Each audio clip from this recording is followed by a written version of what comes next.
Perancangan Agroindustri. Selamat pagi semuanya. Pagi, Bu. Pagi, Bu. Pagi, Bu. Bisa tolong open cam-nya?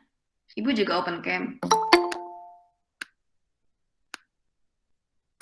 Ya, tolong semuanya open cam ya, karena perkuliahan kita ini direkam melalui Zoom. Jadi Ibu pakai double aplikasi dari Gmeet dan juga Google Classroom. Oke, sebelumnya saya ingin mengenalkan diri dulu untuk teman-teman mahasiswa semuanya. Saya dosen baru program HQT di Universitas Padjadjaran di program studi Teknologi Industri Pertanian. Nama saya Puspita. Saya lulusan S3 Teknik Kimia ITS dan Tokyo University of Agriculture and Technology. Jadi pada semester ini saya mengajar 4 mata kuliah, salah satu diantaranya adalah perancangan agroindustri. Hari ini saya akan meneruskan pembelajaran kita di mata kuliah ini mengenai mass balance, heat balance, dan equipment datasheet ya. Sebelumnya saya ingin mengingatkan semua mahasiswa untuk selalu on cam dalam perkuliahan ini, dan jika ada pertanyaan, mohon jangan segan-segan untuk langsung menanyakannya ya.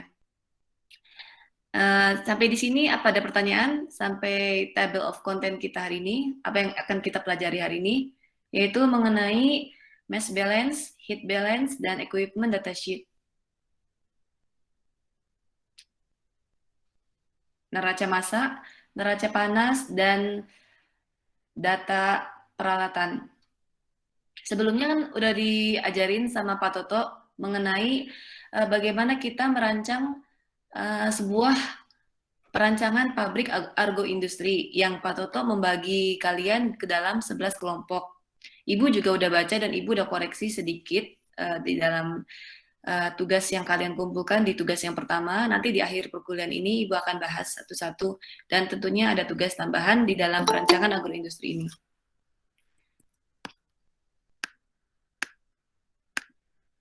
Oke. Pertama, untuk pendahuluan, perancangan agroindustri ini di dalamnya membahas mengenai proses perubahan dari bahan baku menjadi produk. Contohnya misalnya dari susu segar yang di dalamnya mengandung 90% kadar air.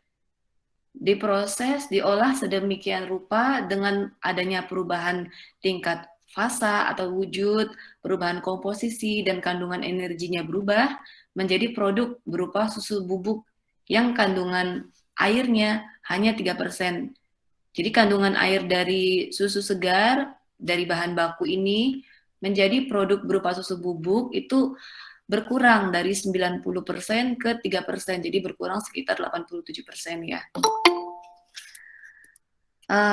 Untuk di perkuliahan Ibu, lain kali Ibu minta 5 menit sebelumnya, tolong semua mahasiswa hadir ya, sehingga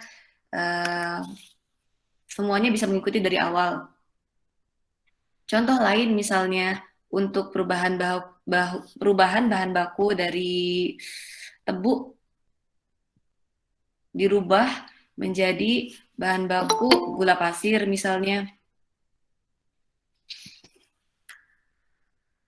Lalu dari batu kapur dirubah menjadi semen. Ada juga contoh lain misalnya daun suji atau yang mirip-mirip dengan daun pandan, tapi daun suji itu tidak bau wangi. Daun suji ini warnanya lebih hijau daripada daun pandan. Itu diproses, diolah menjadi pewarna makanan. Nah, sampai sini dulu, sampai pendahuluan mengenai perancangan agroindustri.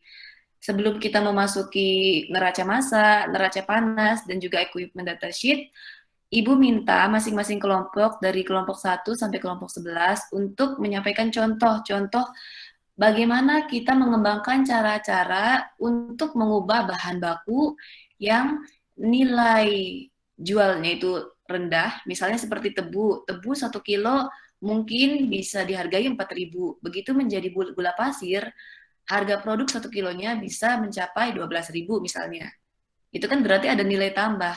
Kita mengolah dari bahan baku menjadi produk itu untuk menambah nilai, meningkatkan nilai tambah. Dari susu segar misalnya, 1 kilonya itu susu segar harganya 4.000. Untuk menjadi susu bubuk 1 kilonya bisa harga 100.000. Tapi untuk merubah dari bahan baku menjadi produk itu membutuhkan suatu proses di mana di dalamnya terjadi beberapa perubahan, mau tingkat fasa, wujud, komposisi maupun energi.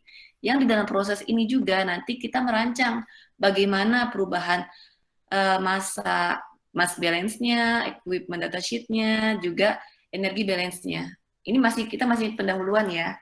Coba Ibu minta masing-masing kelompok uh, diwakili oleh salah satu menyebutkan nama beserta kelompoknya ya, karena ini adalah nilai tambah untuk aktifan kalian. Silakan. Siapa yang pertama ingin mencontohkan?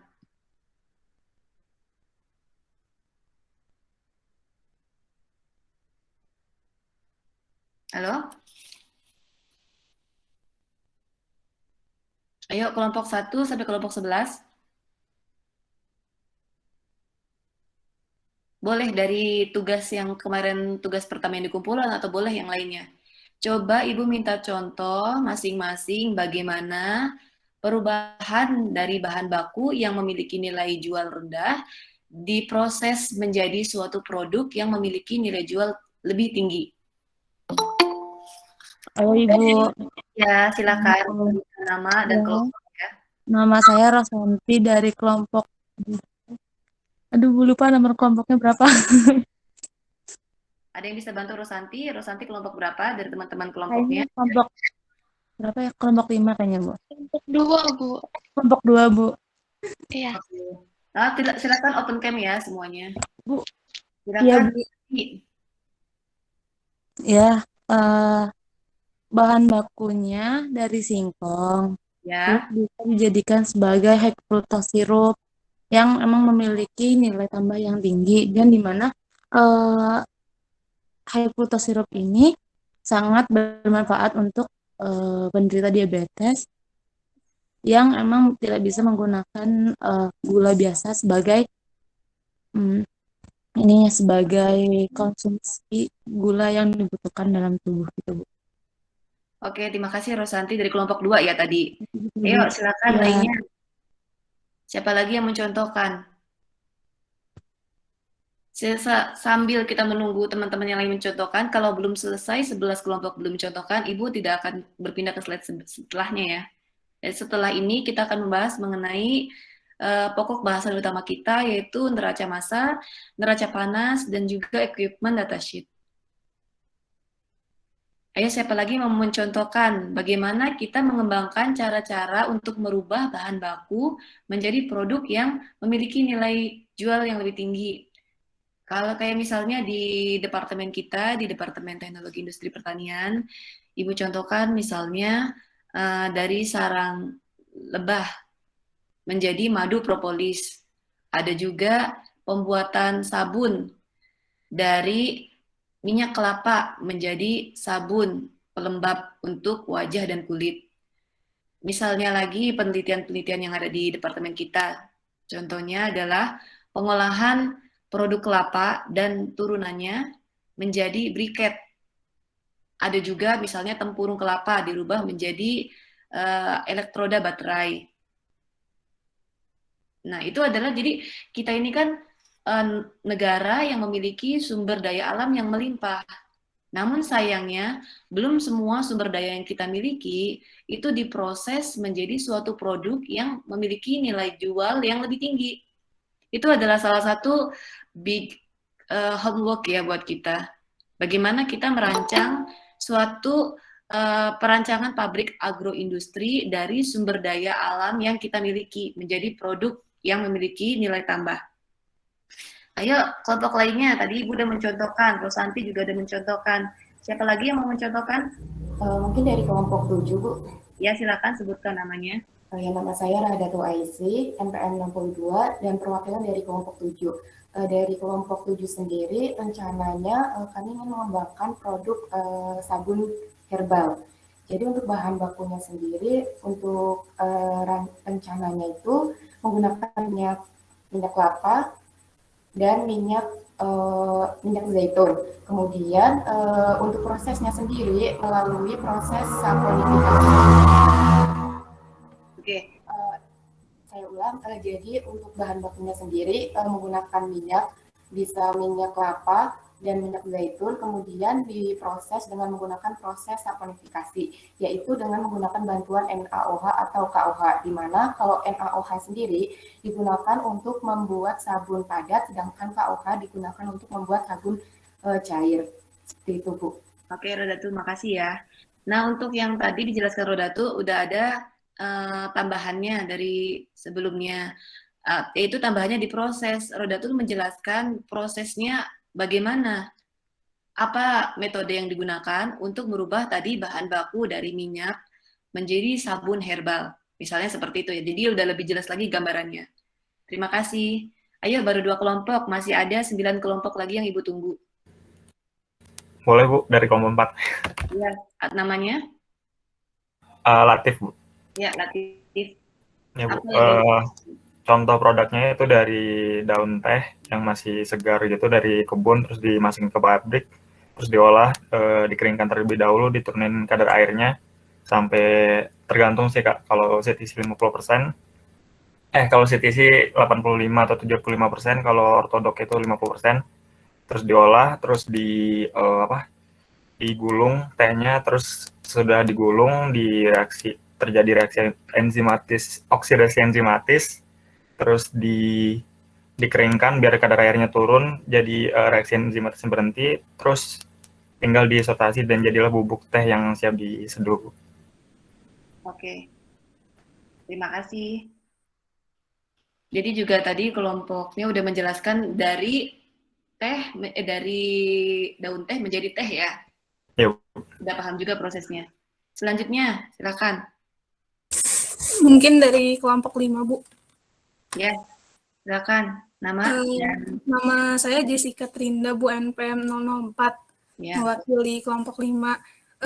Produk yang coba untuk kami kembangkan itu dari ini, Bu, limbah ampas tubuh dari produksi gula. Nah, kita merencanakan untuk dijadikan kertas karena ampas tubuh ini memiliki kadar serat yang tinggi, Bu.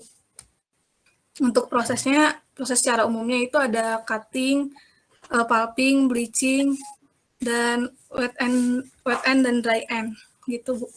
Oke, Jessica, terima kasih. Jadi, kelompok Jessica ingin mengolah dari ampas tebu berbasis biomasa ya, daripada dilimbah dibuang, diolah menjadi produk pulp and paper, kertas. Terima kasih. Baru 4 kelompok ya. Silakan 7 kelompok lainnya. Siapa?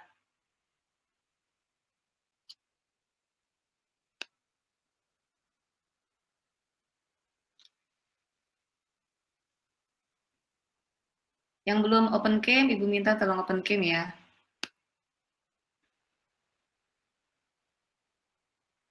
Oke, gimana dengan kelompok lainnya? Silakan, Ibu masih tunggu.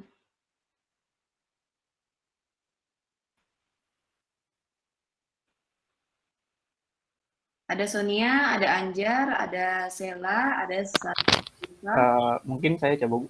Oke, Ya, Anjar dari kelompok 8. Dari kelompok 8.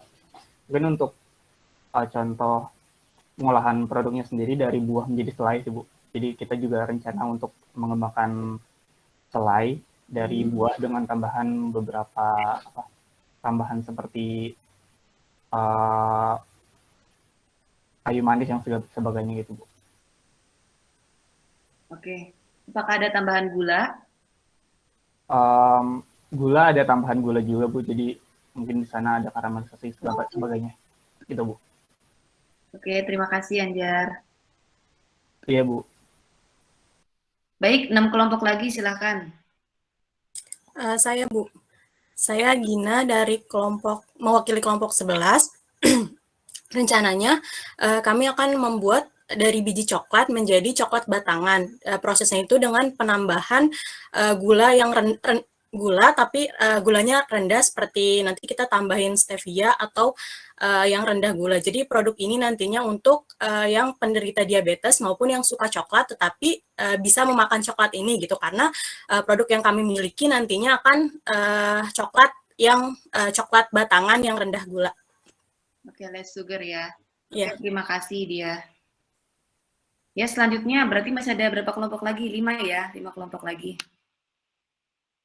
Kalau Ibu salah tolong koreksi aja, mungkin masih ada 4 kelompok lagi, Bu, atau gimana? Saya boleh, Bu, dari kelompok 6, Bu. Oke, silakan sebutkan namanya. Muhammad Taufik Rohman, NPM 53, Bu. Jadi di sini kami menggunakan kedelai yang dimana nantinya akan direndam terus di press gitu, Bu, menjadi susu kedelai. Mungkin seperti itu, Bu. Oke, jadi produknya berupa susu kedelai, bahan bakunya dari kacang kedelai ya, Muhammad. Oke, Bu. Baik, terima Oke, Bu. kasih. Silakan 3 kelompok lainnya.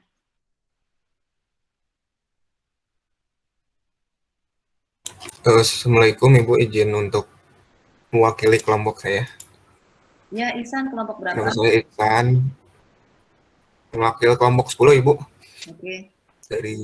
Mewakili teman-teman dari kelompok 10, kelompok kami sudah memutuskan untuk membuat sebuah rancangan dari komoditas bahan baku pati singkong menjadi sebuah produk bernilai jual tinggi glukosirup atau sirup glukosa.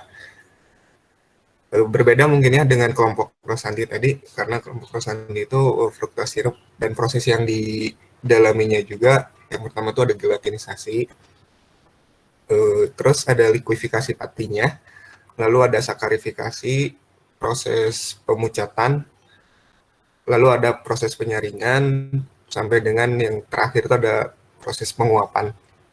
Gitu mungkin, Bu. Oke, bedanya Ibu tanya sama Ihsan, bedanya dengan Rosanti tadi selain glukosa dan fruktosa apa nilai jual lebih keunggulan dari produk kelompok Ihsan misalnya dibanding kelompok lainnya? Apa yang membedakan? Ya. Yang pertama mungkin dari segi prosesnya sendiri, Bu. Di sini proses yang digunakan mungkin ada beberapa proses yang tidak digunakan dari penggunaan proses pembuatan high fructose syrup, yang mana mungkin kalau di sini kan yang dijadikan bahan utama itu kan glukosa, kalau di kelompok Rosanti itu fruktosa, yang mana mungkin dari kadar atau struktur ikatan dari glukosa dan fruktosa itu berbeda, ikatan gula atau karbohidratnya. Yang pertama di situ. Lalu mungkin dari khasiat yang digunakan atau ya fruktosa sendiri kan mempunyai khasiat untuk mencegah diabetes. Namun ya glukosa belum tentu. Kemudian kalau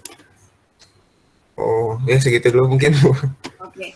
Jadi yang poin yang Ibu maksud itu ketika kita menetapkan produk yang ingin kita rancang, sebaiknya kita juga survei market ya.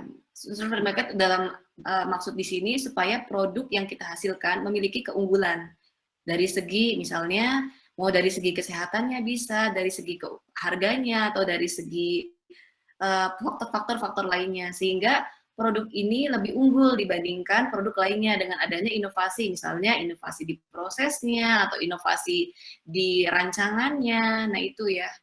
Jadi perancangan yang sudah kita buat ini sebisa mungkin inovatif dan memiliki nilai jual yang baik, yang unggul dibandingkan produk-produk yang ada saat ini. Gitu. Oke, terima kasih Ihsan. Selanjutnya silakan, masih ada berapa kelompok lagi? 2 atau 3 kelompok yang belum? Assalamualaikum Ibu. Iya, waalaikumsalam. Reza. Saya dari kelompok 3, saya NPM 003. mengenai kami membuat produk yogurt dan di mana keunggulan dari produk kami itu adalah kami mencoba untuk menyediakan program diet kayak gitu. Mungkin itu keunggulan dari produk yogurt yang lain. Untuk prosesnya sendiri, mungkin boleh teman-teman yang lain boleh menambahkan. Yang pertama pasteurisasi susu, lalu penurunan suhu susu, lalu inokulasi bakteri starter, dilanjut dengan fermentasi, lalu permanenan, dan yang terakhir mungkin formulasi. Seperti itu, Ibu. Oke, terima kasih Reza. Jadi Reza ingin dan kelompoknya ingin memproduksi yogurt ya dari susu, seperti dengan proses yang tadi Reza jelaskan dan keunggulan yang tadi juga dijelaskan. Ya, terima kasih Reza. Selanjutnya siapa lagi kelompoknya? Silakan.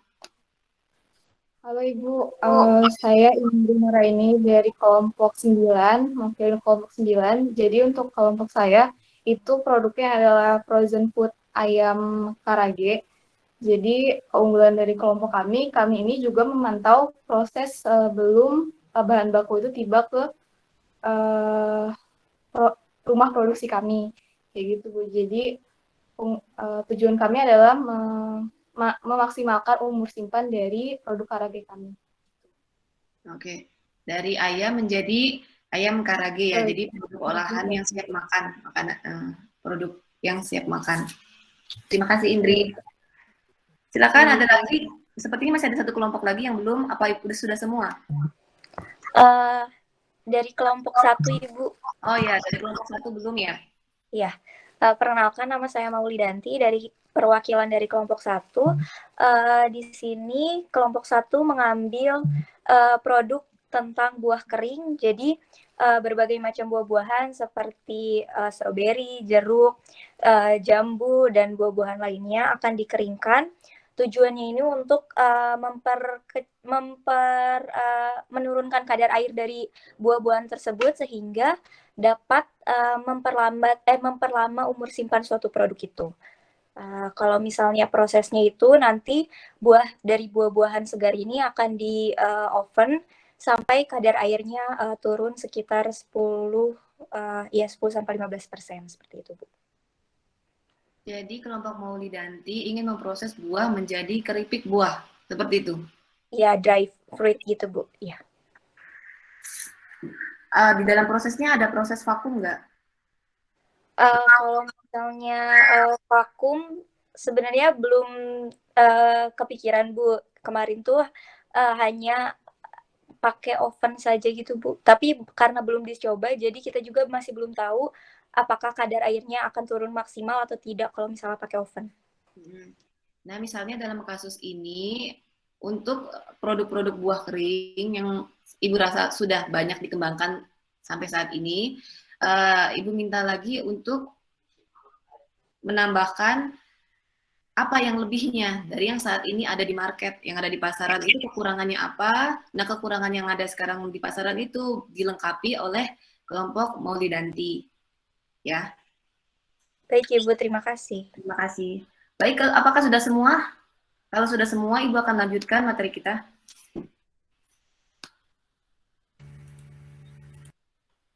Tolong dijawab, barangkali ada kelompok yang kelewat.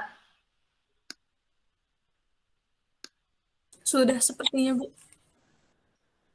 Oke, kalau sudah semua.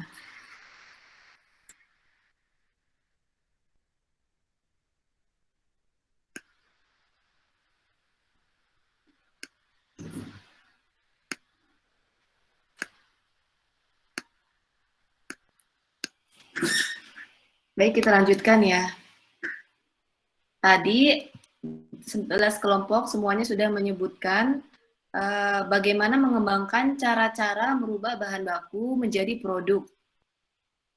Nah, sekarang Ibu mau memasuki data-data perancangan dalam agroindustri. Ini adalah salah satu contoh kecil saja. Misalnya perancangan ada mungkin ada 5 peralatan di sini. Di sini ada tangki penyimpan.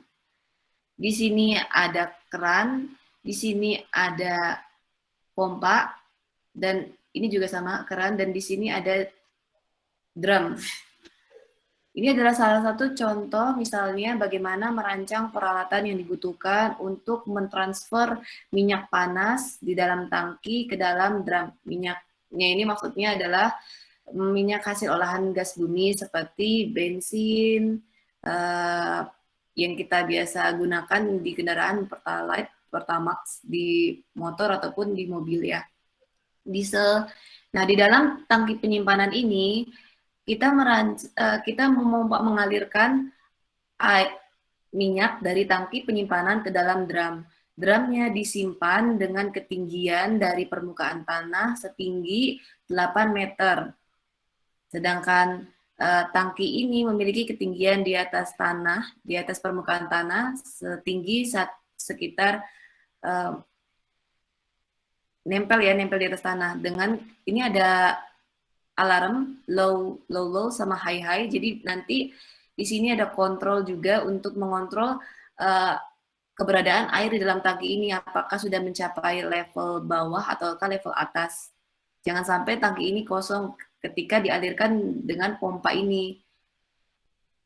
Dalam hal ini kita akan merancang pompa apa yang dibutuhkan untuk mengalirkan minyak dari tangki penyimpanan ke dalam drum yang dirancang dengan ketinggian 8 meter di atas permukaan tanah. Data-data apa aja yang dibutuhkan?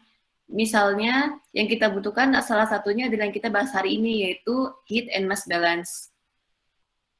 Yang kedua adalah proses instrumentation diagram atau proses flow diagram. Yang ketiga adalah isometric drawing atau equipment layout. Nah, khusus hari ini kita akan membahas mengenai heat and mass balance. Sebelum kita masuk ke heat and mass balance, kita membuat dulu perancangan diagram alir kuantitatif dan diagram alir kualitatif. Jadi ini adalah cuma gambaran umum, contohnya aja ya. Jadi peralatan apa aja yang digunakan? Ini misalnya tadi Bu mencontohkan proses perancangan daun suji menjadi pewarna alami makanan. Jadi daun suji yang mengandung klorofil, padatan kering, ampas daunnya, dan juga airnya itu dimasukkan ke dalam reboiler yang Ibu tandai dengan RC misalnya. Kemudian dialirkan ke dalam exchanger, alat penukar panas. Kemudian ini di dalam aliran penukar panas ini juga ada masuk etanol dan juga air. Untuk mengekstrak zat warna hijau dari daun suji ini dibutuhkan dibutuhkan solvent, yaitu etanol dan air.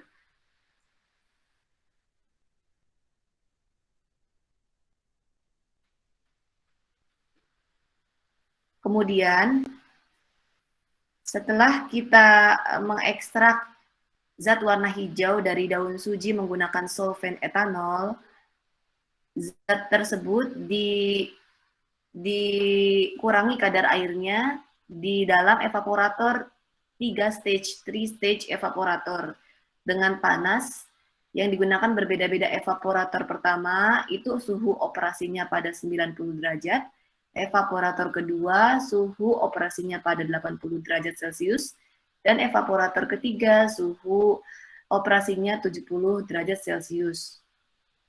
Nah, kemudian setelah keluar dari evaporator, itu dicampur di dalam mixer dengan zat lain, maltodextrin untuk menjaga kestabilan warnanya, kemudian disimpan ke dalam tangki penyimpanan.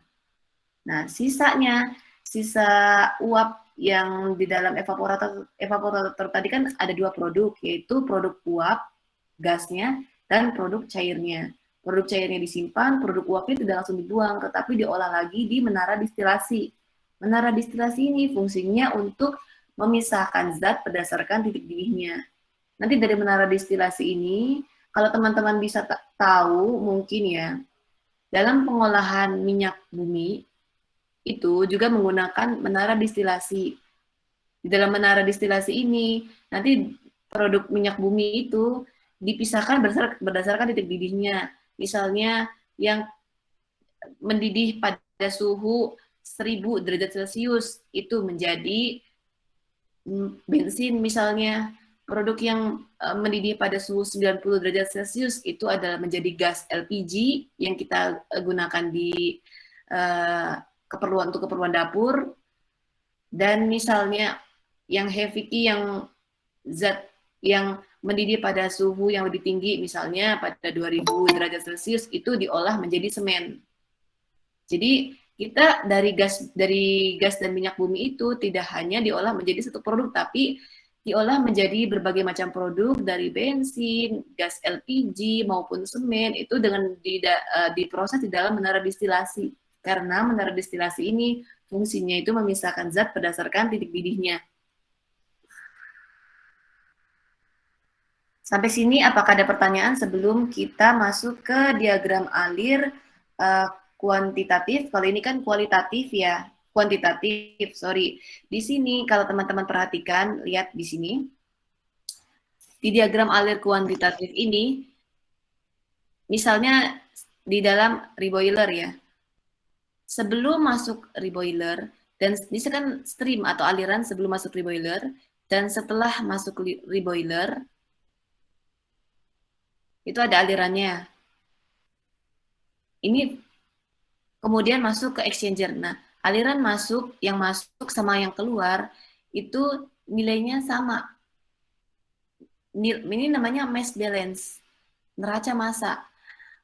Neraca massa, jadi bahan baku yang masuk ke dalam suatu sistem atau peralatan, itu sama, kemudian menghasilkan produk dengan neraca massa yang sama. Neraca massa itu adalah, gampangannya gini, neraca massa itu adalah dompet dalam ekonomi ya. Kalau di dalam perancangan agroindustri, neraca massa itu sebuah sistem kita batasi, misalnya ada sistem, juga ada sistem tertutup, ada juga sistem terbuka. Kalau di ekonomi, mudahnya kita ilustrasikan sebagai dompet. Dompet itu diisi oleh pendapatan kita. Uang yang kita terima dari misalnya bekerja atau dari orang tua. Nah, itu sebagai inputnya, masuknya yang di dalam dompet. Nah, kita mengambil uang dari dompet, itu keluarannya.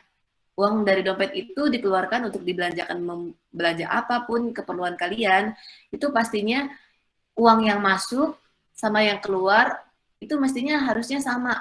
Nah, kalau misalnya uang yang masuk itu lebih sedikit daripada uang yang keluar, itu kan nantinya hutang, minus. Itu juga dengan neraca massa. Di dalam sistem ini, yang masuk sama yang keluar, itu massanya sama. Udah ya, sampai sini. Walaupun mungkin misalnya di dalam sini, lihat di ekstraktor di sini. Di peralatan ekstraktor tidak hanya ada satu stream atau satu aliran. Yang masuk ke alat ekstraktor ini ada dua. Sumber pendapatannya misalnya ada dua. Yang masuk ke sini ada dua, yaitu daun suji dan solvent berupa air dan etanol. Di sini ya. Jadi kan ada dua pemasukannya. Ada tiga bahkan. Satunya lagi adalah dari reflux dari menara distilasi. Jadi nanti dari uap menara distilasi ini nanti panasnya dialirkan ke dalam ekstraktor. Untuk mengekstrak warna hijau dari daun suji itu diperlukan solvent, pelarut, dan juga panas yang diambil dari menara distilasi. Nanti keluaran dari ekstraktor ini ada dua. Yang satu menjadi produk samping, yang satunya lagi diolah lagi untuk mendapatkan kadar klorofil yang lebih tinggi di dalam evaporator 3 stage ini. Jadi sebenarnya Ibu ingin mata kuliah ini lebih gampang dimengerti, sehingga Ibu membuat ilustrasi-ilustrasi yang kalian mudah mengerti. Sebenarnya Ibu ini sekarang sedang menjelaskan selain diagram alir, juga sedang menjelaskan proses flow diagram dan juga mass balance. Jadi mass balance ini dibagi dari satu sistem ya. Jadi di sini kalau sistem secara keseluruhan Ini ada sistem yang masuk, overall system ya. Ini Ibu bisa gambarkan overall sistemnya.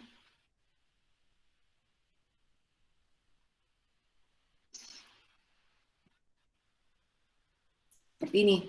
Yang masuk ke dalam perancangan pabrik ini adalah klorofil dan etanol. Yang keluar nanti berupa produknya. Produknya itu berupa bahan pewarna makanan dari 3 tempat, ini, dan ini. Itu secara keseluruhan proses. Tapi kalau misalnya kita membagi-baginya lagi menjadi masing-masing sistem. Jadi sistemnya ini nanti dibagi-bagi lagi. Misalnya tadi Ibu bilang sistem tertutup pertama adalah reboiler ini. Nah, di sini ada satu yang masuk, ada satu yang keluar. Massa yang masuk ke dalam sistem pertama ini sama dengan massa masuk yang keluar di dalam sistem yang pertama. Untuk sistem yang kedua, misalnya di sini ada ekstraktor.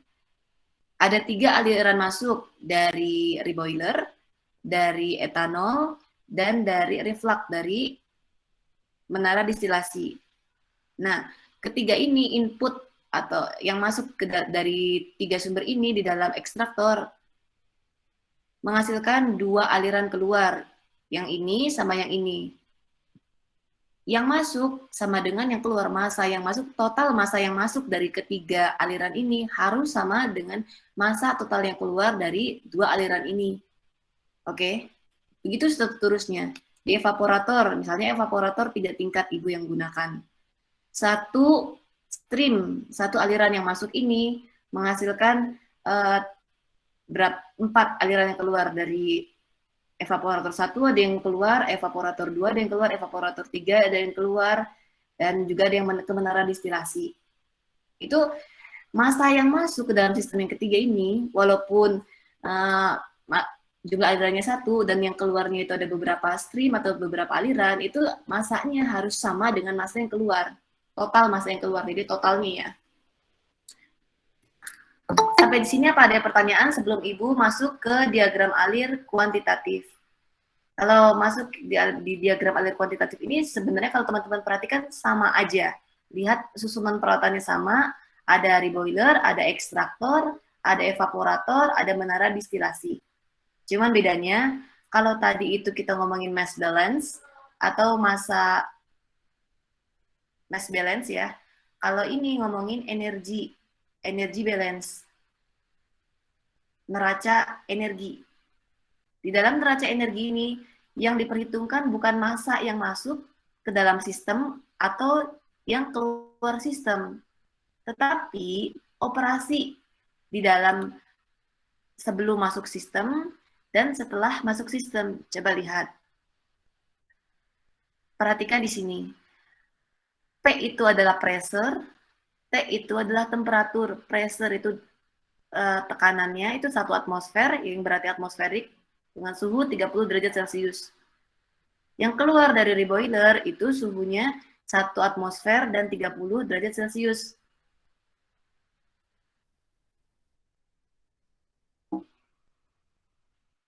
Sebentar ya, ini ada yang baru masuk, Ibu admit dulu. Untuk yang baru masuk, Ibu minta selanjutnya di perkuliahan agroindustri Ibu untuk mempersiapkan diri ya, 5 menit setelah jam perkuliahan dimulai, Ibu akan langsung mulai.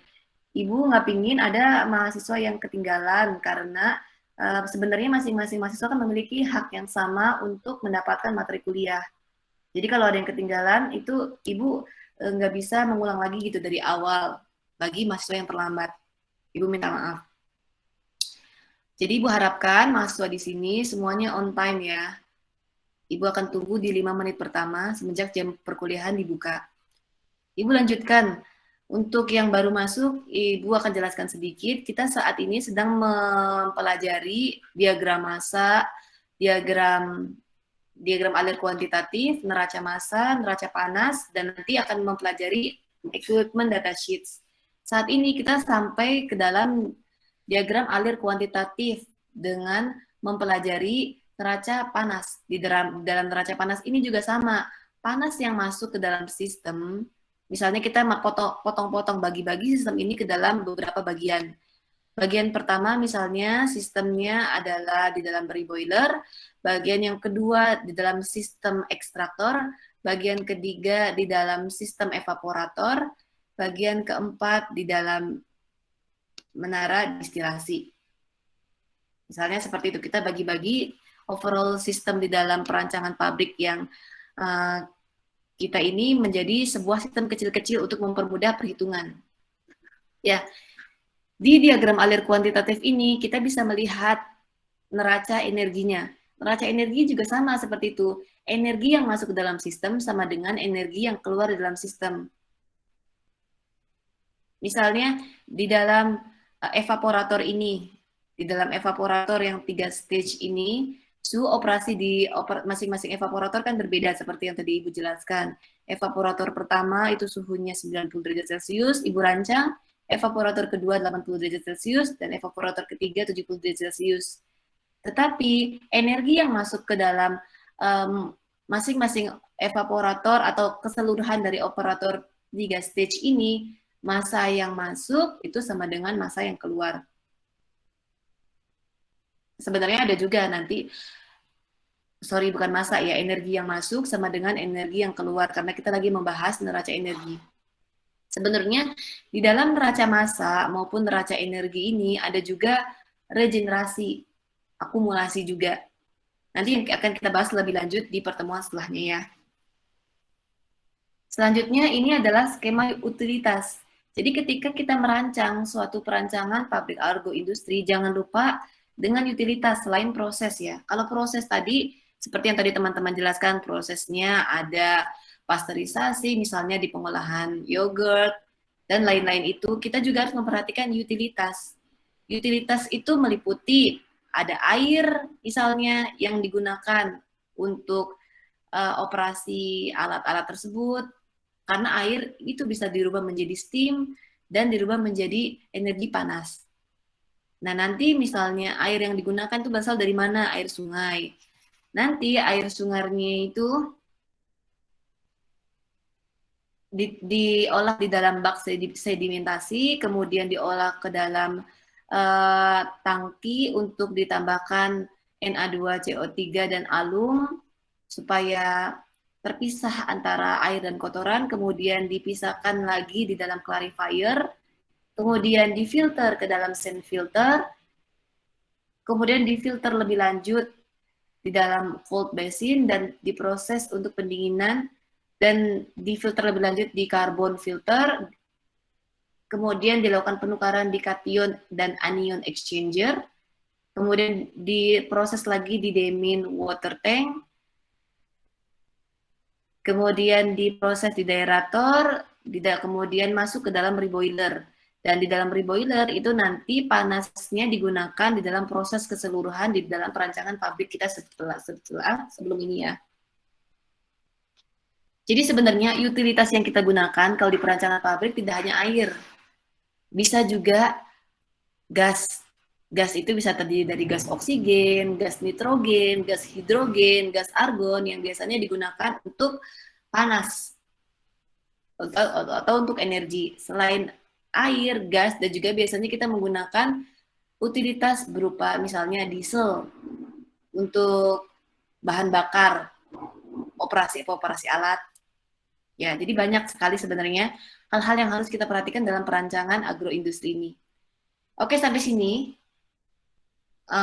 Sebelum Ibu lebih detail lagi mengenai neraca massa, neraca energi, dan equipment datasheet, Ibu ingin membahas sedikit ya mengenai tugas 1, kelompok 1 sampai kelompok 11 tadi. Ini adalah contohnya kelompok 1 yang dikumpulkan itu judulnya beeswax wrap yang digunakan untuk edible film, untuk pembungkus makanan yang ramah lingkungan. Nah, di sini ada revisi sedikit dari Ibu karena Ibu belum menemukan tahapan proses perancangan pabrik yang sesuai. Begitu juga dengan Kopobi, perlu dilengkapi dengan bagaimana prosesnya, proses tadi yang Ibu sebutkan dari perubahan bahan baku menjadi produknya, perlu juga ada flow chart-nya, bagaimana proses di dalamnya itu, secara detail di dalam proses instrumentation diagram, bagaimana perancangan alatnya nanti di equipment data sheet, dan bagaimana perhitungan neraca massa dan neraca panas di dalam sistem itu ya. Nah, ini untuk perancangan pabrik yogurt yang disusun oleh Reza, Indri, Siti, Bagus, dan Raihan. Ibu nilai di sini untuk chapter 1 ini lebih ke arah feasibility study atau studi kelayakan. Sebenarnya kalau nanti teman-teman di sini sudah bekerja di perancangan agroindustri, ada beberapa tahapan teknik yang harus dilewati sebelum membangun pabrik, membangun perancangan pabrik agroindustri itu. Pertama, kita merancang dulu feasibility study atau studi kelayakan. Sebelum sampai ke perancangan agroindustri ini, kita ada juga studinya dulu, apakah pabrik ini layak untuk dibangun atau tidak? Apakah perubahan dari bahan baku menjadi produk ini layak untuk dirancang agroindustrinya atau tidak? Jadi dengan memperhatikan prinsip-prinsip rekayasa, ekonomi, dan lain-lain, visibilitas, manajemen, dan lain-lainnya. Salah satu faktor yang penting adalah misalnya, jika pabrik ini atau perancangan ini dibangun, apakah produk yang dihasilkan ini memiliki nilai jual yang tinggi? Seperti tadi yang Ibu bahas di introductions ya, di pengenalan. Apakah nanti balik modal apa enggak? Return of investment-nya berapa tahun? Investasi untuk membuat perancangan pabrik ini kan membutuhkan modal. Oke, modalnya ini bisa balik modal itu dalam berapa tahun? Atau dalam berapa bulan misalnya. Nah, gimana kita menghitungnya nanti ada di perhitungan lebih lanjut ya. Nah, untuk menghitung itu, jadi di studi kelayakan ini, itu nanti akan ditentukan yes or no. Layak dibangun, layak dirancang, atau tidak. Apakah pabrik ini nanti akan untung, apakah akan rugi jika dibangun. Intinya seperti itu ya. Yang chapter 2 ini ke engineering design. Yang kita bahas hari ini ada neraca massa, neraca energi, dan juga equipment data sheet. Dan chapter 5 ini nanti ngebahas bagian ekonominya ya. Production cost, economical value, evaluation. Jadi secara ekonomi, competitive benefit atau enggak. Jadi dari sebuah bisnis, seperti yang tadi mungkin di pertemuan pertama Pak Toto jelaskan, itu kan ada business value. Ya kan teman-teman? Kita ini ingin bisnis, tapi kita juga harus mempertimbangkan competitive benefit. Keuntungannya tuh kompetitif nggak sih jika dibandingkan dengan produk-produk yang ada saat ini? Dan misalnya yang 6 ini lebih ke HSE-nya. Quality, kita juga harus ada assurance, jadi harus menjamin mutu dari produk itu baik, layak, atau lebih unggul daripada mutu produk-produk yang udah ada. Terus H, ini adalah health. Kita juga di dalam perancangan pabrik ini harus memperhatikan health atau kesehatan mau itu kesehatan produk maupun kesehatan karyawan atau kesehatan keseluruhan dari manajemen operasinya, manajemen perusahaannya. S-nya itu adalah safety dari operasional perancangan pabrik ini, dan E, environment. Jadi kita juga harus memperhatikan limbah dari produk turunan atau produk sampingnya itu apakah berbahaya untuk lingkungan atau tidak, apakah masih masuk kriteria AMDAL yang ditetapkan oleh pemerintah ataukah tidak. Jika tidak, kita harus mengolah limbahnya itu menjadi produk yang ramah lingkungan. Jadi untuk yang kelompok pabrik yogurt ini, Ibu nilai belum masuk ke tahap-tahap proses perancangan pabrik ya. Karena Ibu langsung aja langsung Ibu evaluasi di sini ya. Dan untuk kelompok-kelompok lainnya mungkin serupa juga. Nah, ada satu kelompok, ini kelompok 6, yang mengolah dari biji kedelai menjadi soy milk atau susu kedelai. Nah, Ibu nilai ini mendekati, meskipun belum keseluruhnya mendekati perancangan agroindustri, tapi ini ya sekitar 78%, 80% mendekati gitu ya. Jadi di sini mengenai tahapan-tahapan prosesnya perlu spesifikasi bahan, perlu spesifikasi produk, kemudian juga analisis, terus fenomena transfer itu nanti di dalamnya masuk ke dalam neraca energi, neraca massa, ada pemodelan juga, pemodelan unit produksi itu nanti kita bisa simulasikan dalam software-software, salah satu contohnya itu software HYSYS. Simulasi ini bisa dilakukan pemodelan matematisnya di situ. Jadi kita bisa mensimulasikan perancangan agroindustri itu di dalam simulasi dulu. Ya tadi itu produk simulasinya tadi diagram alir tadi yang terdiri dari beberapa peralatan dan juga mass balance dan juga equipment balance. Kemudian diagram alir, ada juga diagram alir laju alir energi, dan neraca massa. Nah, kemudian nanti juga ada desain kapasitas, ada estimasi biaya. Nah, nanti ekonomi ini dikaji di dalam analisis ekonomi kuantitatif maupun kualitatif. Tadi nanti return of investment-nya, nanti balik modalnya berapa tahun, untungnya berapa persen, sehingga nanti kalau kita tawarkan perancangan agroindustri kita ini ke investor, investor itu tertarik karena melihat studi kita ini detail gitu. Saat ini kan teman-teman pasti sudah banyak ya, mungkin merancang seperti pilot plan, nggak usah pilot plan deh, yang gampang-gampang aja, yang sekarang ini kan kaum milenial biasanya merancang apa yang dinamakan dengan feasibility study, tapi lebih ke digital teknologi. Seperti misalnya kayak Gojek, ataupun Tokopedia yang e-komersial dan e-komersial lainnya misalnya, yang lain-lain itu kan valuasinya itu dapat dari investor. Investor itu pasti melihat dulu proposal perancangan yang kita gunakan, menarik atau tidak dari sisi bisnis. Nah, untuk itu juga perlu dirancang agroindustri ini bagaimana yang menarik untuk investor. Tapi perancangan ini tentunya harus dirancang dengan betul ya, dan jujur. Tidak ada manipulasi data di dalamnya, sehingga nanti dapat dipertanggungjawabkan kredibilitasnya. Terakhir, nanti juga layout pabrik mengenai tata letak alat, tata letak pabrik, lokasi pendirian pabrik, itu harus mendekati bahan baku, dan lain sebagainya juga diperhitungkan sampai pemasaran. Jadi tolong untuk yang kelompok lainnya, tolong diperbaiki ya, direvisi untuk tugas yang pertamanya. Oke, sekian mungkin slide-nya dari Ibu, tapi berhubung kita masih ada waktu, Ibu akan lebih detail lagi ke dalam contoh perhitungan neraca massa, neraca energi, dan juga equipment datasheet ya. Sampai sini. Ibu stop sharing dulu, apakah ada pertanyaan? Silakan, jika ada pertanyaan.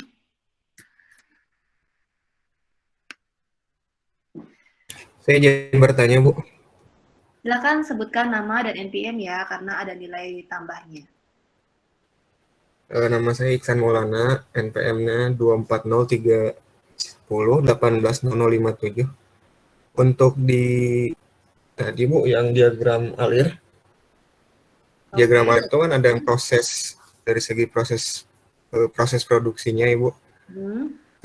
Indikator atau variabel yang biasa digunakan di kuantitatif maupun yang kualitatif tuh apa standarnya tuh harus tekanan dan suhu aja, Bu. P dan T besar aja. Atau bisa menggunakan variabel lain, Bu?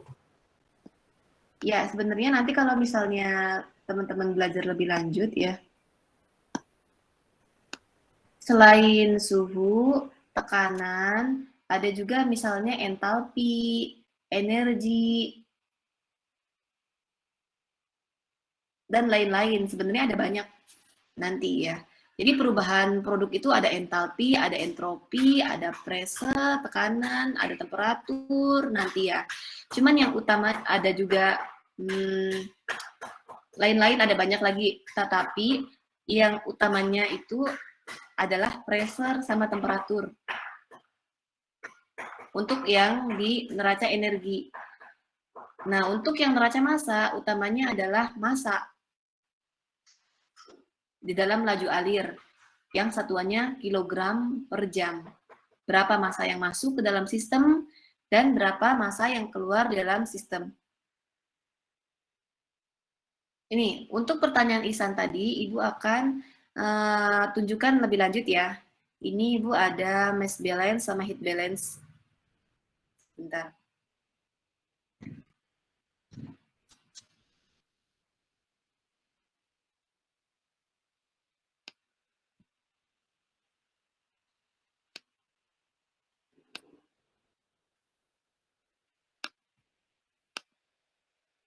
Apakah sudah kelihatan?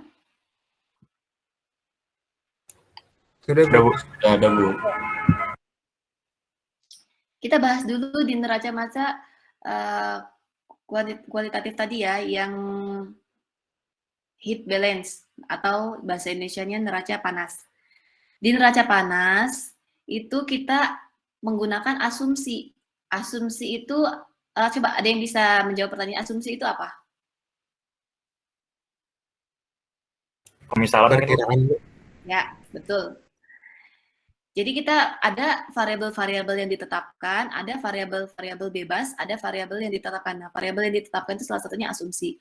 Asumsinya suhu lingkungan T reference yang digunakan ini adalah 0 derajat Celcius, maksudnya menggunakan suhu Celcius. Kalau suhu lingkungannya menggunakan suhu 30 derajat Celcius seperti saat ini. Misalnya walaupun suhunya itu berubah-ubah ya, kadang ada musim panas, musim hujan, itu kan suhunya berubah. Mungkin 20 range-nya itu antara di Indonesia biasanya 27 Celcius sampai 33 derajat Celcius. Bahkan di beberapa tempat misalnya di wilayah Indonesia bagian timur seperti Surabaya, Bali itu bisa suhunya bisa lebih dari 33 derajat Celcius sih. Tapi ini kita menggunakan asumsi menggunakan suhu 30 derajat Celcius. Ini Ibu kurang 3 ya. Referensi yang digunakan 30 derajat Celcius. Nah, ini maksudnya dengan menggunakan entalpi pada semua komponen peralatan itu asumsinya 0 kilokalori per jam. Ya, di sini kita masuk ke masing-masing alat. Tadi kan Ibu sudah contohkan dari overall sistem kita bagi-bagi per alat. Di per alat ini nanti kan tadi ada arus yang masuk, ada arus yang keluar, aliran yang masuk, aliran yang keluar ya tadi ya. Udah jelas ya kalau ini. Aliran yang masuk itu Ibu sebut arus, nanti arusnya dinomorin, ada arus 1, arus 2 itu untuk penomoran aja di dalam heat and mass balance. Di penomoran itu nanti dihitung yang masuk itu berapa aliran, satu aliran. Ada hanya aliran nomor 9 aja. Nah, yang keluar itu ada 3 aliran di dalam evaporator satu itu. Kan tadi Ibu bilang, Ibu merancang ada 3 evaporator, 3 stage evaporator. Di 3 evaporator ini lihat, evaporator 1, evaporator 2, dan evaporator 3. Ini arus yang masuk sama arus yang keluarnya kan beda-beda, Ibu nomerin. Yang masuknya itu ada 2 arus, yaitu arus nomor 9 dan juga arus utilitas berupa steam. Yang keluar itu ada 3 arus, ada 3 aliran. Aliran nomor 10, aliran nomor 11, dan aliran kondensat. Nah, di dalam neraca panas ini juga sama. Nanti total panas yang masuk, entalpi yang masuk, itu totalnya yang masuk sama dengan yang keluar. Lihat, perhatikan di sini. Yang masuk ke dalam evaporator 1 itu sekitar 2 juta kilokalori per jam. Yang keluar juga 2 juta kilokalori per jam. Sama kan? Walaupun ini beda jumlah yang masuk, ada 2 aliran, yang keluar ada 3 aliran. Lihat ini aliran air misalnya. Begitu, ini kan komponennya ada macam-macam. Ada padatan kering dari daun suji tadi, ada air, ada klorofil dari daun suji, terus ada etanol solvennya, ada maltodextrin nanti sebagai penambahan stabilizer, ada gas nitrogen sama gas oksigen. Nah, teman kalau di evaporator ini karena tidak menggunakan gas oksigen, gas nitrogen, dan zat maltodextrin, jadi jumlahnya masih 0 semua ya untuk 3 zat ini. Yang aliran yang masuk ini hanya terdiri dari padatan kering, air, dan klorofil dari daun suji, dan juga etanol sebagai solvent. Tadi luaran dari alat yang sebelumnya, yaitu alat ekstraktor.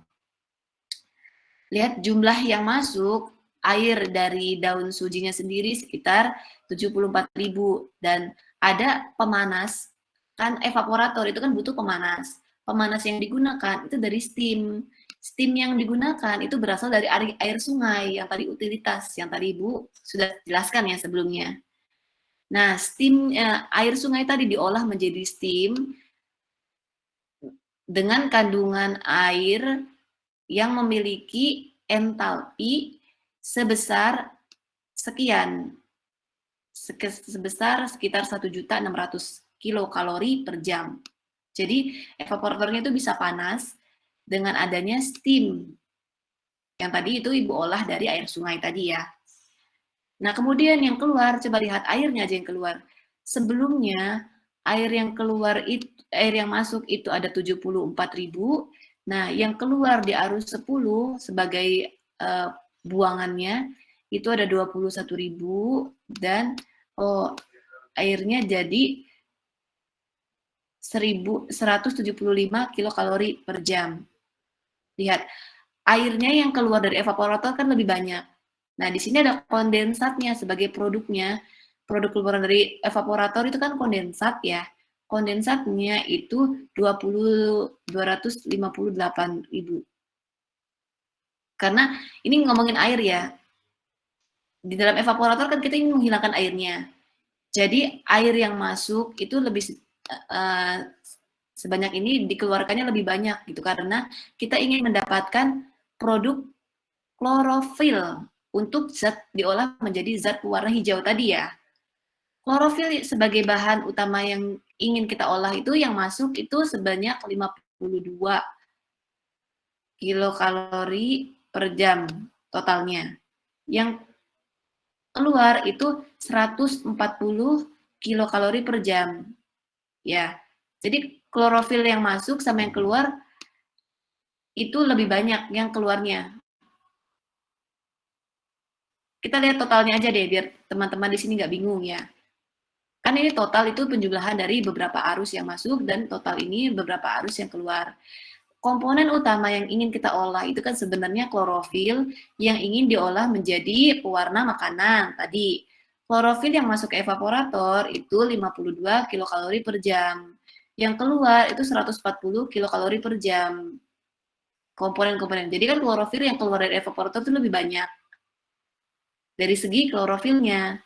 Tetapi neraca panas secara keseluruhan dari evaporator ini, total neraca panas yang masuk sama yang keluar sama, yaitu sekitar 2 juta kilokalori per jam. Sampai sini dulu deh satu-satu. Ada pertanyaan apa udah jelas dari sini?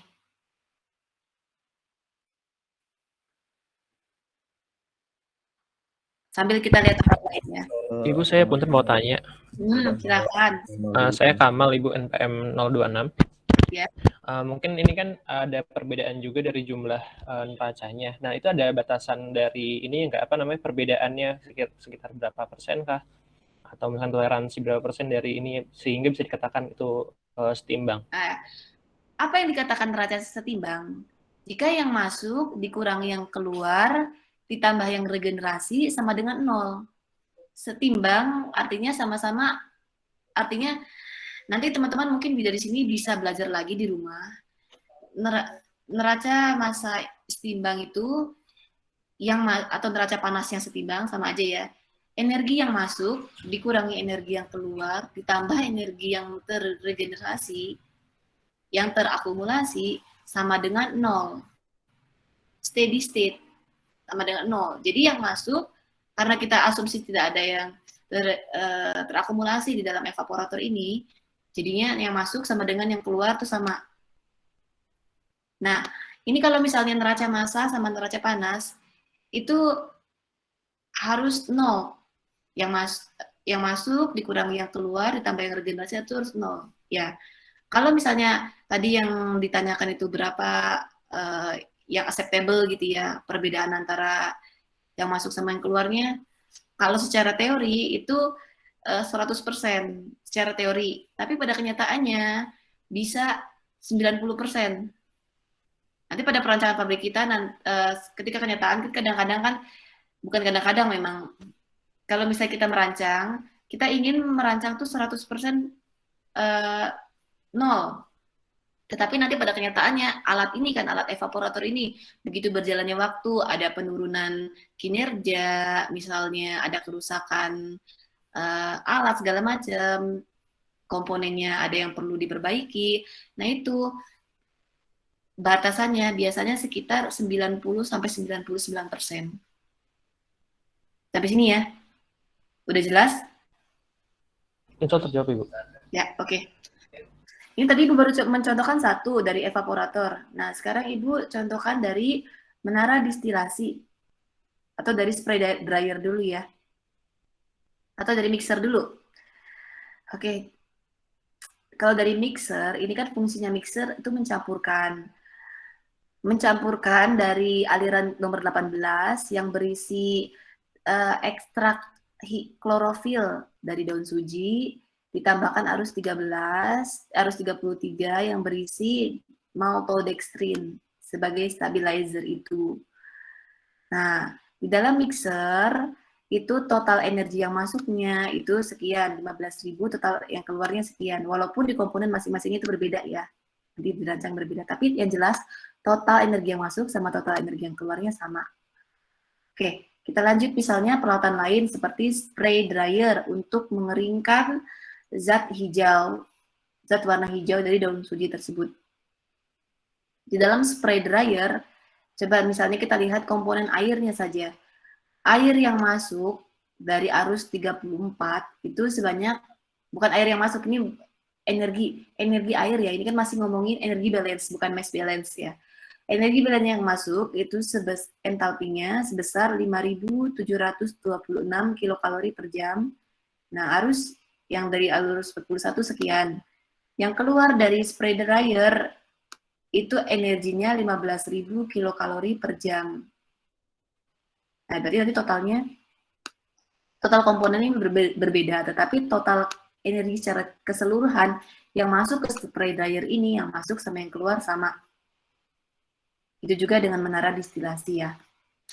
Kalau sampai si Ibu ingin melengkapi penjelasan mengenai neraca panas ini dengan neraca panas ya. Oke, di dalam neraca panas, Ibu share dulu sebentar.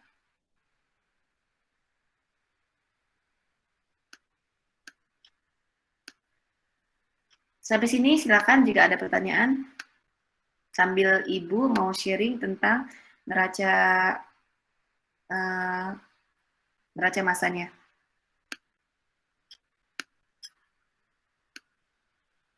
Nanti PR buat teman-teman juga tadi menghitung entalpi ya. Menghitung entalpi gimana dari pressure sama temperatur dan komponen-komponen apa aja yang diperhitungkan dalam neraca panas dan neraca energi. Nanti masing-masing kelompok tolong buat ya untuk masing-masing perancangan pabrik agroindustrinya. Oke, Ibu sekarang lagi presenting neraca massa. Apakah sudah terlihat?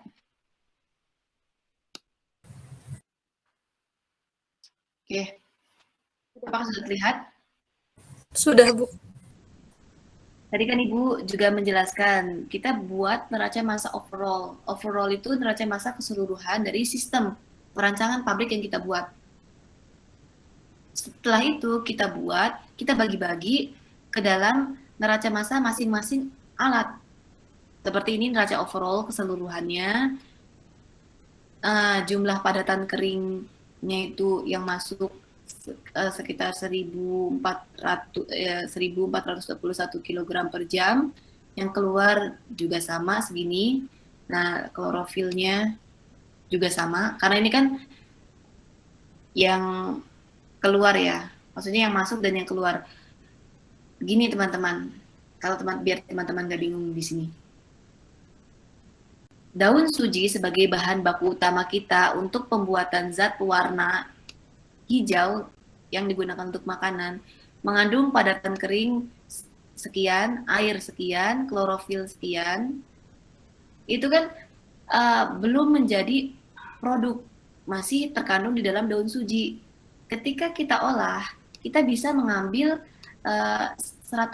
kita bisa memisahkan 100% dari klorofil yang terkandung di dalam daun fuji itu menjadi produk zat warna hijau. Jadi yang masuk sama yang keluar sama neraca masanya, tetapi dalam bentuk yang berbeda. Kalau yang masuk itu dalam bentuk masih daun, kalau yang keluar itu sudah dalam bentuk zat warna. Oke, sampai sini paham? Jadi zat klorofil yang di sini itu masih terkandung di dalam daunnya, daun kering. Yang sudah keluar ini sudah diekstrak betul-betul, diambil serunya berupa zat warna itu. Ya, ini secara overall. Nah, kita bagi-bagi yang overall itu untuk masing-masing sistem yang kecil-kecil. Sistem kecil-kecil ini dibagi dalam masing-masing peralatan yang kita rancang di dalam flow diagram itu ya. Kita tulis arusnya. Ya, misalnya ini di dalam ekstraktor ini masa yang masuk, ini kan ada beberapa aliran, ada aliran 3, aliran 5, sama aliran 6. Dalam aliran 3 itu ada padatan kering sebanyak segini, sedangkan di aliran 6 itu tidak ada padatan kering, cuman mengandung air dan juga etanol karena membawa solvent untuk digunakan sebagai solvent untuk mengekstrak klorofil zat warna hijau dari daun suji. Kalau dilihat dari masing-masing arus, sebenarnya teman-teman udah bisa tahu nih. Di dalam ekstraktor, di dalam ekstraktor ini arus yang masuk itu kan tadi ada 3, arus 3, aliran 3, aliran 5, sama aliran 6. Kalau dari aliran 3 ini yang terbanyak ini lihat ada komposisinya, ini kan komposisinya ada komposisi daun kering, ada komposisi air, ada komposisi klorofil. Ya, yang dari daun suji. Sedangkan arus 5 ini komposisinya ada air dan juga ada etanol yang digunakan untuk solvent, pelarut, untuk mengekstrak zat warna dari daun suji ini. Ya, sedangkan arus 6 itu berisi air dan etanol dari reflux. Reflux itu balikan dari proses setelahnya, jadi dimanfaatkan kembali. Jadi di dalam ekstraktor ini, proses utama adalah mengekstrak zat warna hijau dari daun suji menggunakan solvent, etanol, dan air. Kemudian yang keluar dari ekstraktor itu ada 2 aliran, yaitu arus 8 sama arus 39. Ini nomornya nanti terserah aja ya, ini kan cuma penomoran aja untuk mempermudah perhitungan. Yang jelas di masing-masing aliran, arus yang masuk, arus yang keluar, itu pasti kita tandai dengan nomor-nomor untuk mempermudah perhitungan. Dan untuk pembuatan nanti proses flow diagram, yang tadi Ibu sudah jelaskan sebelumnya, ada diagram alir kuantitatif, ada juga diagram alir kualitatif. Ya, habis ini di diagram alir, di arus yang keluar dari ekstraktor 1 ini, misalnya di aliran arus nomor 8 ini, ada komposisinya ada air, ada klorofil, dan juga ada etanol. Arus 39 ini sudah tidak ada air, airnya sedikit, hanya 0,03 kg per jam. Lihat ya, tadi sampai sini, Ibu mau tanya, siapa yang bisa jawab? Apa beda satuan di neraca massa sama di neraca panas? Silakan. Satuannya untuk neraca massa kilogram per jam, sedangkan neraca Silakan sebutkan nama. Mohon maaf sih, agak sedikit terganggu, Bu. Ya. Sebutkan nama saya Ramzul Fauzi, NPM-nya 042. Ya, oke. Untuk neraca massa satuannya itu kilogram per jam. Ya, neraca massa satuannya kilogram per jam. Kalau Nah, neraca untuk panas, neraca panasnya kilokalori per jam, Ibu. ya betul. Ya, oke terima kasih. Berarti mahasiswa di sini memperhatikan betul ya apa yang kita pelajari hari ini. Dari Ibu minta jika ada pertanyaan silakan langsung ditanyakan saja ya. Oh, ini waktunya Ibu membahas mengenai perancangan mengenai equipment datasheet ya. Tadi kan kita sudah masuk mengenai neraca massa sama neraca panas. Ibu contohkan tadi masing-masing untuk neraca panas sama neraca panas. Kilokalori per jam, Ibu. Iya, oke. Makasih. Sekarang setelah kita membahas mengenai perhitungan neraca panas dan neraca massa, Ibu akan menjelaskan mengenai equipment datasheet. Ditunggu sebentar ya.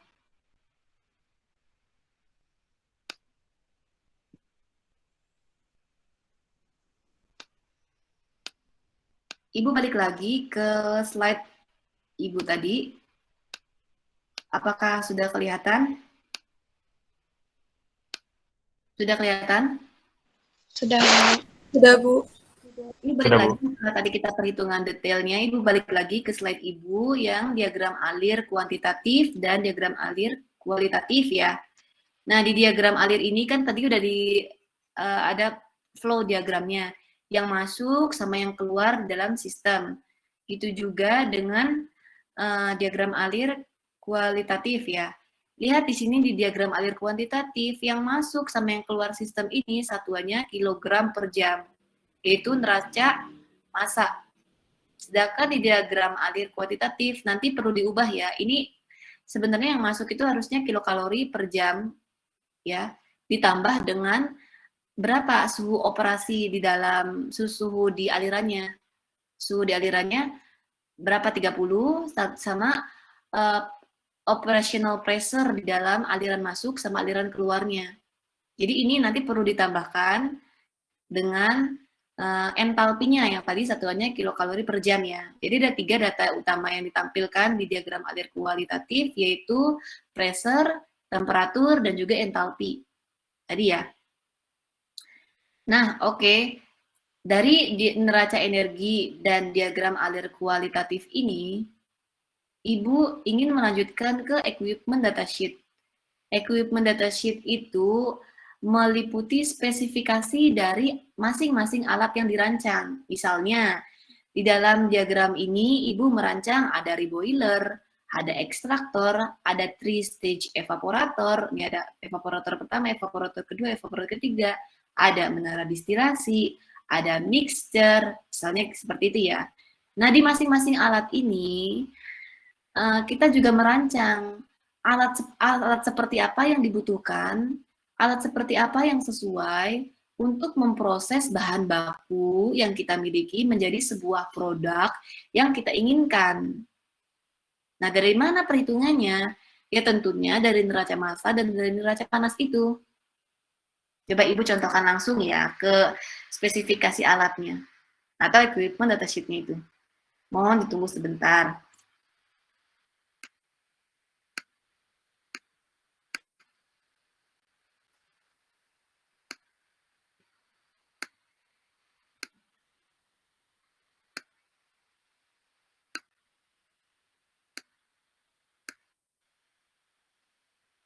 Oke, apakah sudah kelihatan equipment datasheet-nya atau spesifikasi alatnya? Udah, Bu. Nah, sebenarnya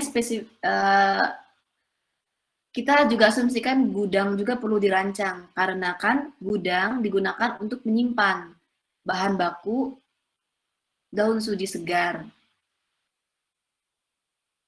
Nah, gudangnya itu kondisinya seperti apa yang digunakan untuk menyimpan daun suji ini supaya kualitasnya tidak rusak.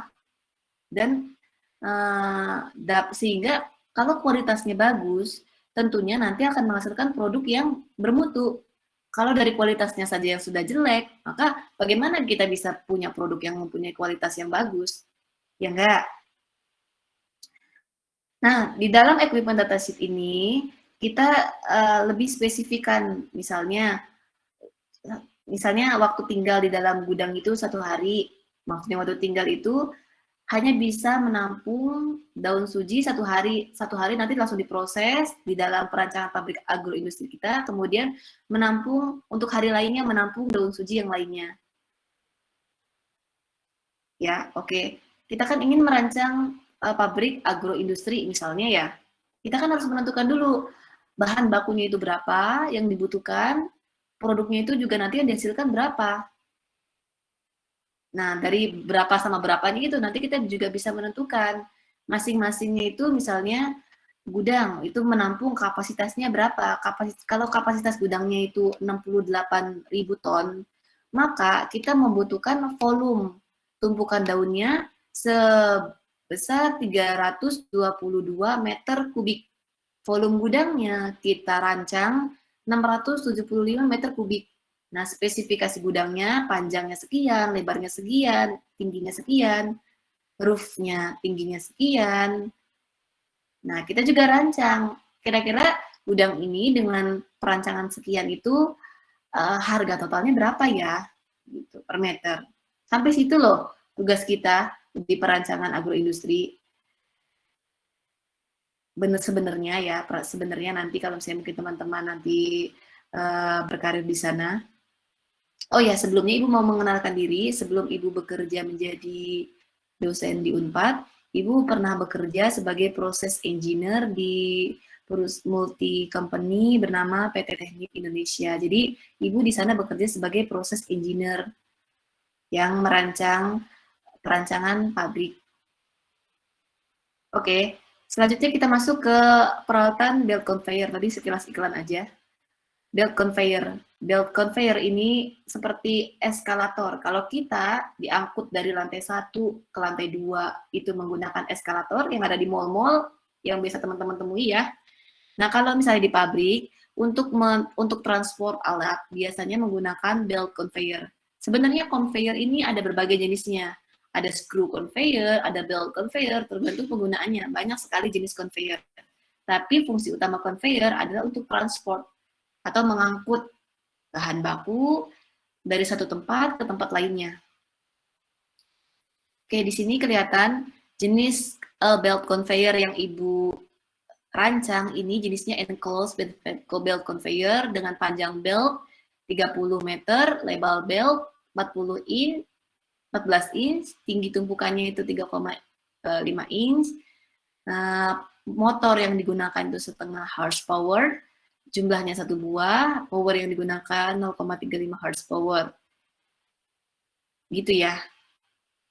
Nanti Ibu berarti setelah merancang ini, Ibu akan mencari alat atau merancang alat yang sesuai dengan kebutuhan perancangan pabrik yang Ibu desain itu. Apakah ada alat komersial, misalnya belt conveyor yang komersial, yang mendekati spesifikasi alat yang Ibu butuhkan, atau Ibu harus merancang, atau gimana?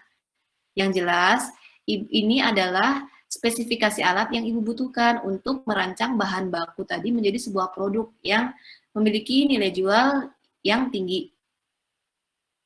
Oke ya.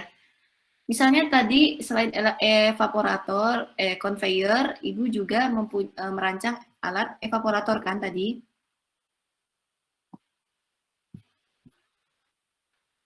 Oke, Ibu kecilin aja biar kelihatan semua ya.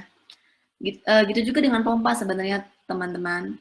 Pompanya juga nanti dirancang. Tadi kan di slide Ibu sempat Ibu singgung sedikit. Misalnya pompanya itu untuk mengangkut bahan, tadi misalnya contohnya dari minyak, dari tangki penyimpanan ke dalam drum yang tingginya sekian. Nah itu kita juga harus rancang juga spesifikasi alat di dalamnya gimana. Berapa rotary pompa yang digunakan, berapa frekuensi pompa yang digunakan, yang dibutuhkan, sampai seperti itu. Bahan apa yang digunakan, apakah kita perlu menggunakan bahan yang anti korosif ataukah tidak perlu, kan juga perlu kita rancang ya. Berapa harganya, sehingga nanti dari harga alat-alat ini, harga alat, harga bahan baku, harga utilitas, harga bahan produksi, operasional, itu nanti dirangkum semuanya ke dalam evaluasi ekonomi. Apakah perancangan pabrik ini menguntungkan dan memperoleh kompetitif benefit, layak diproduksi, layak dirancang atau tidak. Seperti itu ya, teman-teman. Gambaran singkatnya umumnya seperti itu. Contoh misalnya tadi Ibu juga menggunakan evaporator 3 tingkat tadi ya. Evaporator 3 tingkat itu tadi ada evaporator pertama yang Ibu rancang pada suhu operasi 90 derajat Celcius. Evaporator kedua Ibu rancang pada 80 derajat Celcius. Evaporator ketiga Ibu rancang pada 70 derajat Celcius. Oke, yang fungsi evaporator ini untuk mengekstrak klorofil dari daun suji itu menjadi nanti digunakan untuk pewarna hijau pada makanan. Jenis yang Ibu gunakan adalah feed forward triple effect falling film evaporator. Gitu juga dengan 3-stage evaporator, banyak sekali jenisnya. Nah, nanti teman-teman pelajari sendiri alat apa aja jenisnya, yang mana yang sesuai, bagaimana perancangannya, seperti itu ya. Nah, nanti dari perhitungan neraca energi itu, kita bisa mengetahui koefisien transfer panas untuk masing-masing evaporator berapa BTU per jam per feet per Fahrenheit. Sampai tebal shell. Tebal shell-nya itu berapa inch, 3/16 inch, waktu tinggal di dalam evaporatornya itu 5,61 detik, prosesnya continue, seperti itu ya. Oke. Ya misalnya ini kan dari evaporator itu mengekstrak misalnya bahan bakunya sebanyak 16.000 kg per jam, nanti mendapatkan kadar klorofil yang lebih tinggi dari kadar klorofil di dalam daun suji itu 0,03%. Setelah ekstraksi didapatkan ekstrak komposisi daun Fuji meningkat dari 0,03 menjadi 2,54% setelah ekstrak dengan massa 223 kg per jam. Ya seperti itu ya teman-teman ya. Ini cuma contoh singkatnya aja dan lain sebagainya. Ini alat lain sebagainya. Masih banyak alat lainnya. Ada exchanger, ada mixer, dan lain sebagainya pasti. Nanti teman-teman pelajari dulu alat-alat ini tuh spesifikasinya gimana perancangannya, apa saja yang kita butuhkan untuk merancang pabrik yang kita inginkan tersebut. Yang jelas, kita harus merancang yang sesuai dengan yang kita butuhkan. Oke, sampai sini Ibu buka 5 menit untuk sesi tanya jawab. Sebelum Ibu akhiri perkuliahan kita hari ini. Silakan. Apa sudah jelas semua? Sudah jelas? Tolong dijawab. Tolong juga kameranya tolong dibuka. Ya, terima kasih. Ibu. Ya.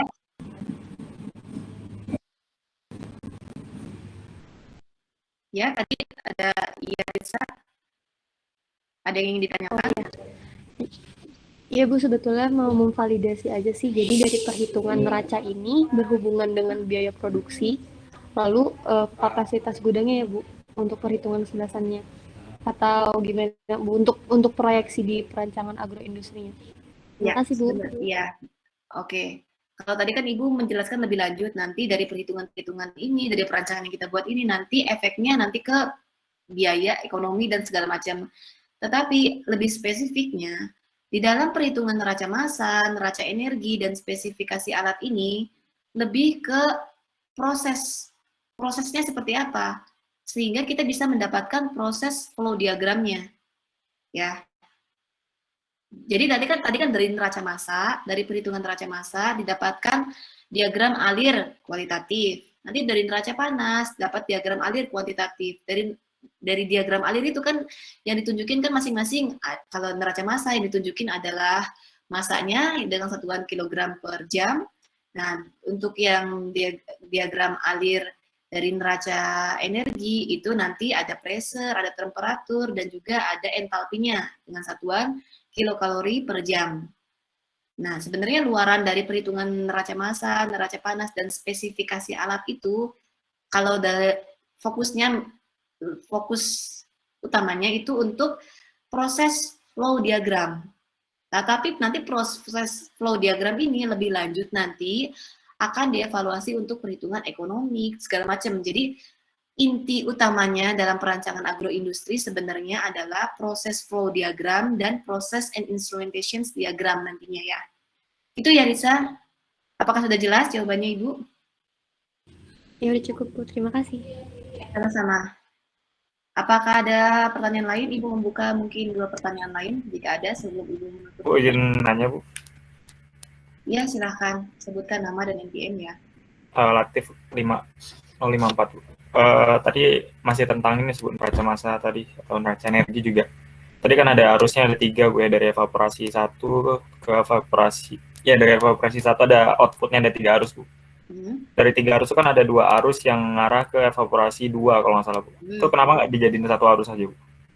Oke, karena sebelum masuk evaporasi misalnya ada 1 arus, ketika keluar dari evaporator ada 2 arus karena berbeda fasa. Ada fasa cair, ada fasa gas. Yang satunya itu fasa cair berupa cairan ekstrak klorofil, satunya itu fasa gas steam yang menguap. Tetapi kan fase uap itu masih mengandung klorofil, walaupun mungkin kandungannya lebih sedikit daripada fase cairnya. Sehingga yang kandungan sedikit klorofil atau zat hijau di dalam fase gas itu kita ingin ambil lagi di dalam evaporator kedua. Makanya kenapa di masing-masing evaporator itu yang masuk itu ada 1 aliran, yang keluar itu ada 2 aliran, karena ada aliran terbagi dari aliran cair sama aliran gas. Gitu ya. Tapi ini sebenarnya ya teman-teman, ini kan Ibu cuma contoh aja menggunakan 3-stage evaporator. Kalau misalnya pabrik perancangan kalian itu tidak membutuhkan 3-stage evaporator, tidak perlu memaksakan menggunakan 3-stage evaporator. Hanya 1 evaporator sudah cukup, nggak apa-apa gitu. Ini kan masing-masing perancangan agroindustri itu masing-masing spesifik. Walaupun misalnya tadi mencontohkan ada yang masing-masing sama-sama bahan bakunya itu sama-sama singkong. Nah, produknya itu sama-sama misalnya sirup, tapi ada sirup yang glukosa, ada sirup fruktosa, tapi kan proses di dalamnya juga berbeda. Metodenya berbeda. Walaupun misalnya bahan baku sama produknya itu berbeda, sebenarnya kita juga bisa merancang pilihan proses yang berbeda. Proses A, proses B, proses P, alat A, alat B, alat C gitu. Nah, nanti sebenarnya itu lebih ke feasibility study. Biasanya nanti teman-teman sendiri kalau misalnya sudah bekerja nanti di perancangan agroindustri, ada yang namanya feasibility study atau studi kelayakan yang tadi Ibu jelaskan sedikit ya. Di studi kelayakan itu misalnya Ibu ingin membuat studi kelayakan pembuatan sirup dari singkong yang tadi teman-teman contohkan.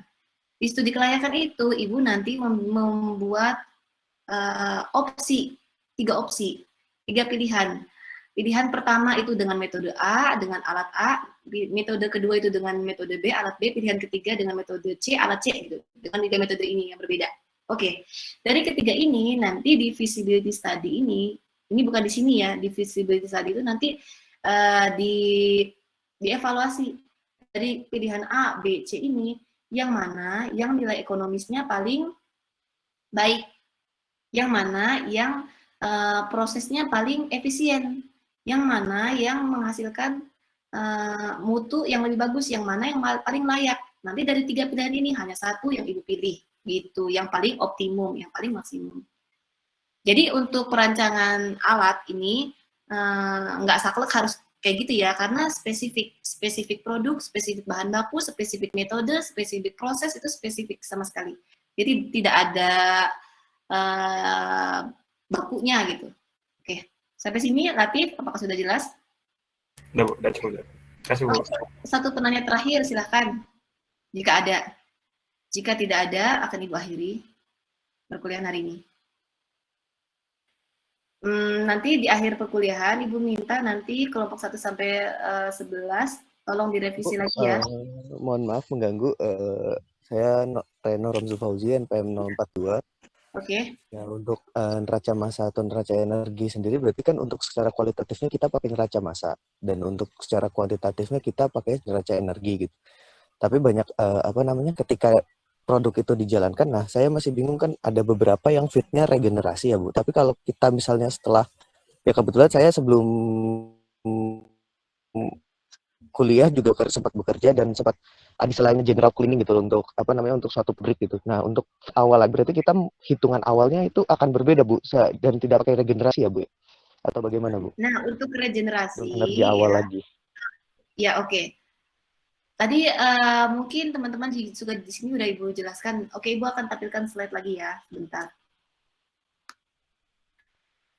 Sebenarnya ada dua jenis regenerasi di sini juga ya. Ada yang dimasukkan ke dalam neraca massa, ada juga yang dimasukkan ke neraca energi. Yang dimasukkan dua-duanya bisa berupa reflux, bisa berupa regenerasi. Coba Ibu tanya sama Reno Ramzul Fauzi dulu. Regenerasi apakah sudah pernah coba teman-teman lain yang mungkin belum punya pengalaman seperti Reno, tolong dijelaskan regenerasi dan reflux yang Reno maksudkan itu seperti apa. Kalau Ibu sudah paham, cuman mungkin teman-teman lain silakan dijelaskan dulu ya. Lebih lanjutnya. Bisa dijelaskan? Baik, jadi yang dimaksud menurut saya regenerasi ini tuh jadi ketika ada feed yang tersisa dari suatu proses gitu kan, ataupun ada hal yang tersisa dari suatu proses itu akan dikembalikan lagi. Misalnya kayak kita lagi ekstraksi pakai soklet gitu kan itu kan pasti ada setelah hasil ekstraksinya itu turun, nanti dia teruapkan kembali dan berputar kembali di situ. Dan misalnya memang ada hasil dari ekstraksi soklet itu yang teruapkan, dan itu pun biasanya kita di kondensasi itu akan turun kembali gitu, meskipun emang beberapa persen ada yang hilang. Seperti itu maksudnya dari regenerasi. Betul. Teman-teman sudah paham apa yang maksud ditanyakan sama Reno? Ya, kalau sudah paham, Ibu akan langsung jawab ya Reno ya. Misalnya di diagram alir kuantitatif ini ditanyakan oleh Reno adalah reflux atau regenerasi dari menara distilasi. Ini Ibu, sudah kelihatan belum slide-nya Ibu? Teman-teman. Sudah.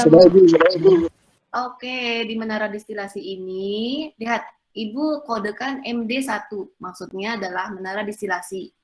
Satunya lagi, Ibu di sini kodekan dengan EX1, artinya ekstraktor. Dari menara distilasi ini, lihat ada dua input, ada dua inlet, ada dua yang masuk dan ada dua yang keluar. Yang satu itu keluar bagian atas, berupa gas, yang satu keluar bagian bawah, berupa cairan.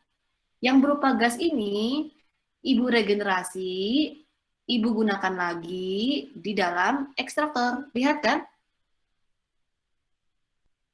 Ini yang tadi Reno tanyakan bukan? Ibu konfirmasi dulu ke Reno.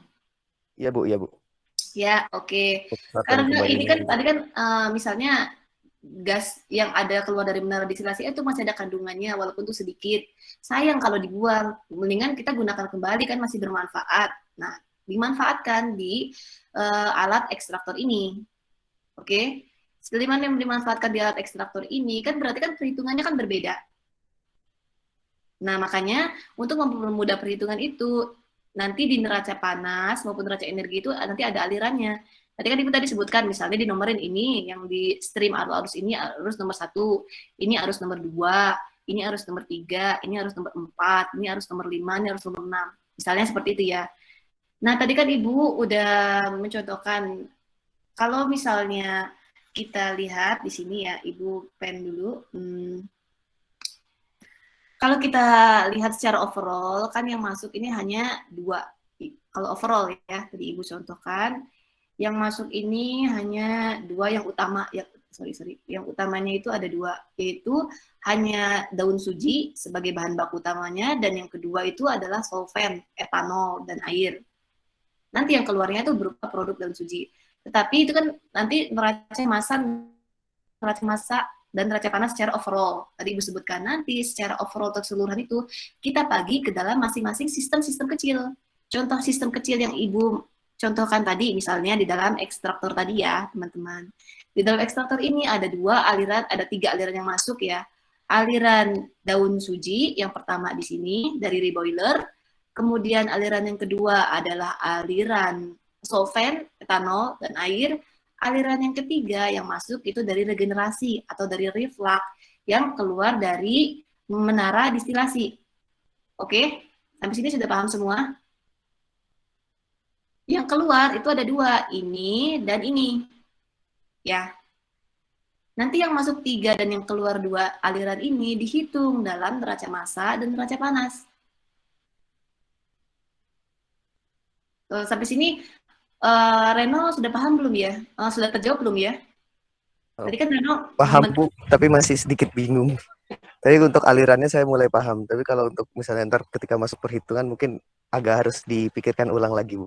Nah, kan tadi perhitungannya itu kan ada dua perhitungan yang dipakai. Pertama itu perhitungan overall, perhitungan secara keseluruhan. Kedua itu perhitungan sistem-sistem kecil yang dibagi dalam sistem-sistem kecil tadi. Nah, kalau biar Reno nggak bingung, sistem-sistem kecil tadi itu misalnya untuk aliran regenerasi atau reflux tadi dibagi di dalam sistem kecil, yaitu sistem ekstraktor ini, ya. Di dalam ekstraktor ini nanti dihitung neraca panasnya dengan 3 aliran ini, yang masuk nanti sama dengan yang keluar. Gitu juga neraca masanya, yang masuk ini sama dengan yang keluar. Makanya apa gunanya kita merancang perancangan agroindustri itu supaya kita tahu gitu secara keseluruhan proyek. Makanya sebelumnya nih ya teman-teman, buat dulu proses secara keseluruhan. Peralatan apa aja yang digunakan, gimana sistem prosesnya, gimana cara kerjanya, baru dibuat diagram alirnya. Setelah buat diagram alirnya, baru teman-teman membuat neraca massa secara keseluruhan, buat neraca panas secara keseluruhan. Setelah itu, baru teman-teman bagi-bagi ke dalam sistem-sistem kecil seperti ini, gimana neraca panas dan neraca massa di masing-masing sistem kecil. Setelah itu baru rancang gimana spesifikasi alat di masing-masing alat yang digunakan.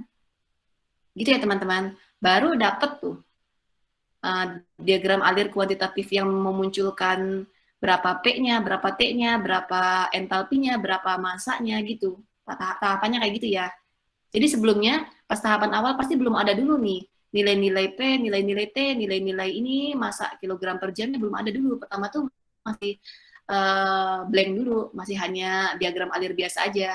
Nah, nilai-nilai ini itu sudah ada setelah adanya neraca massa, neraca energi, dan juga equipment data sheets atau spesifikasi alat.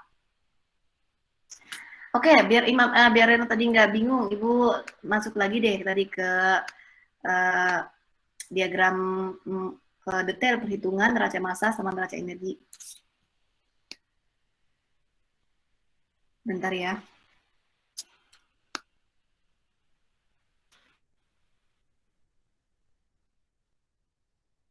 Oke. Ibu akan tampilkan.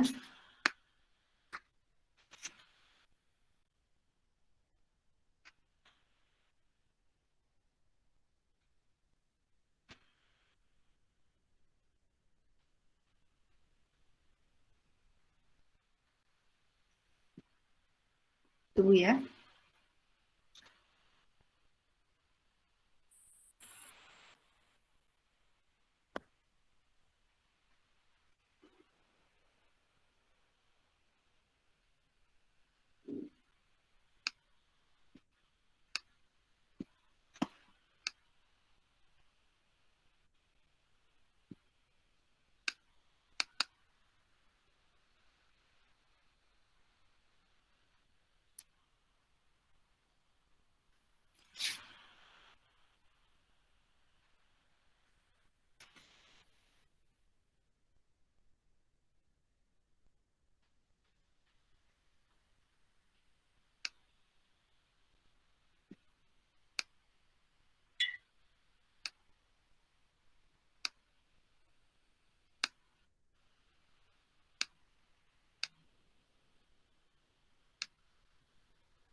Apakah sudah tampil?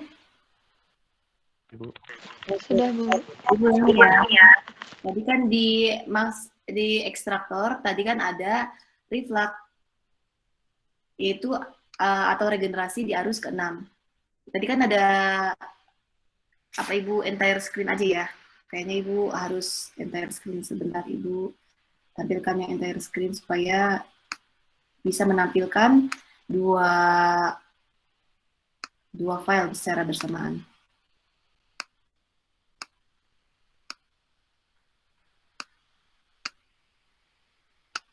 Oke, apakah screen Ibu sudah kelihatan?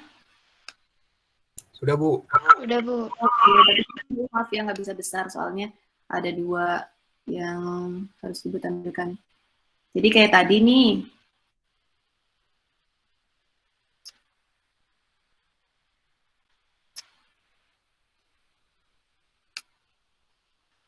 Kayak tadi kan di sini nih, yang tadi Ibu contohkan, yang udah Ibu coret-coret tadi. Tapi kelihatan nggak ya? Ibu besar deh. Oke. Ya ini ya. Kita contoh misalnya ekstraktor ini. Tadi kan ekstraktor ada 3 aliran masuk. Yang pertama ini ada daun suji dari reboiler. Kedua ini ada etanol sama air. Ya, yang ini. Kelihatan nggak ya pointernya Ibu kalau misalnya kayak gini nggak kelihatan ya? Kelihatan, Bu. Tunjukinnya kelihatan ya. Nah, ini kan yang dari etanol air di ekstraktor ini ada 2 tadi yang udah dijelaskan. Satunya lagi itu dari regenerasi yang aliran ini ya. Ini regenerasinya itu isinya etanol sama gas-gas yang isinya masih klorofil dari menara distilasi ini loh, ya. Masuk ke dalam ekstraktor ini ya. Oke, kan ada 3 yang masuk. Nah, arusnya kan ada 3, alirannya ada 3. Lihat di neraca massa alat masing-masing itu harusnya ada 3. Arus 3 itu isinya daun suji yang terisi dari badan kering, air, dan klorofil. Oke, arus 5 itu isinya adalah etanol sama air dari sini ya. Ini arus 5, Ibu nomorin ini arus 3. Yang ini yang dari regenerasi dari menara distilasi ini Ibu nomorin arus 6. Oke. Penomorannya sih bebas sebenarnya. Ini cuma untuk memudahkan perhitungan aja. Jadi udah jelas ya di sini. Arus 3 ini adalah yang ini, yang isinya daun suji. Arus kelima ini isinya adalah solvent. Yang ini etanol untuk mengekstrak zat warna hijau dari daun suji. Yang arus ketiga ini isinya adalah air dan etanol yang dari regenerasi menara distilasi. Oke, dari sini jelas. Ini lihat komposisinya. Nah, terus kemudian yang keluar di sini ada 2, yaitu arus 8 dan arus 9. 2 ini satunya adalah produk utama, satunya itu produk samping. Yang produk utama ini mengandung klorofil 0,0286 kg per jam. Yang kedua itu mengandung 5.618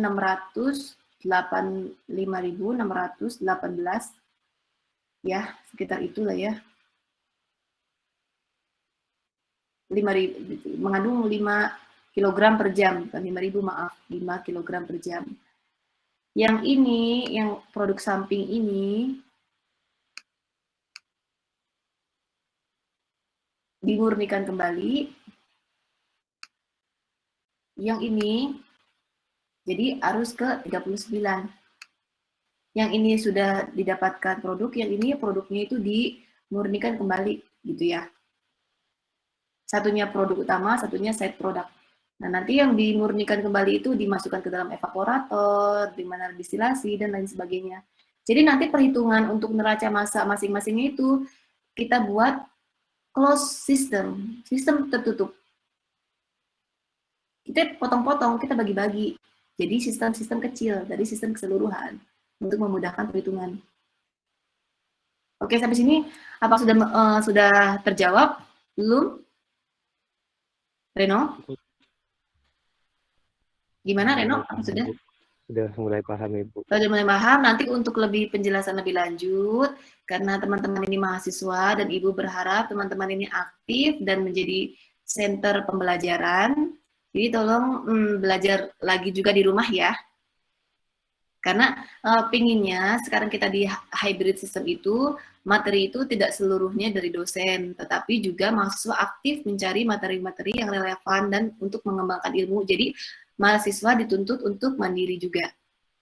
Seperti itu ya, teman-teman.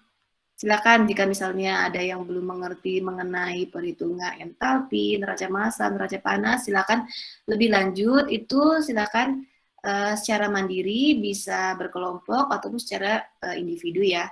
Dan tolong didiskusikan untuk masing-masing kelompok untuk perbaikan tugas satunya ya, dan dilengkapi dengan neraca massa, neraca panas, dan juga equipment datasheet-nya. Kalau bisa sih dengan proses flow diagramnya, justru yang penting sebenarnya yang penting bagi Ibu tuh sebenarnya proses flow diagramnya tadi yang ada isinya kuantitatif maupun kualitatif maupun kuantitatif tadi ya. Sampai sini Ibu rasa sudah cukup. Bagaimana menurut teman-teman? Apakah sudah cukup? Karena waktu kita juga sudah hampir habis. Ibu, punten. Ya, mungkin Ya, pertanyaan sorry, Bu. tadi dari Hanif, ada pertanyaan Hanif? Ini Bu, bukan mau nanya sih, mau minta yang Ibu tampilin boleh nggak Bu? Minta apanya ya? Slide-nya gitu? Iya, slide-nya. Sama tadi yang contoh neraca massanya, sama Mungkin contoh nanti diagram. rekamannya Ibu kasih di Google Drive aja ya. Nanti Ibu kirimkan ke Jessica ya, ketua kelasnya di sini ya. Oh iya. Oke, makasih banyak Bu. Ya, kalau gitu Ibu akhiri ya perkuliahan kita hari ini. Terima kasih atas waktu dan perhatiannya. Selamat pagi. Assalamualaikum warahmatullahi wabarakatuh. Waalaikumsalam. Waalaikumsalam. Terima kasih banyak Ibu. Terima kasih banyak.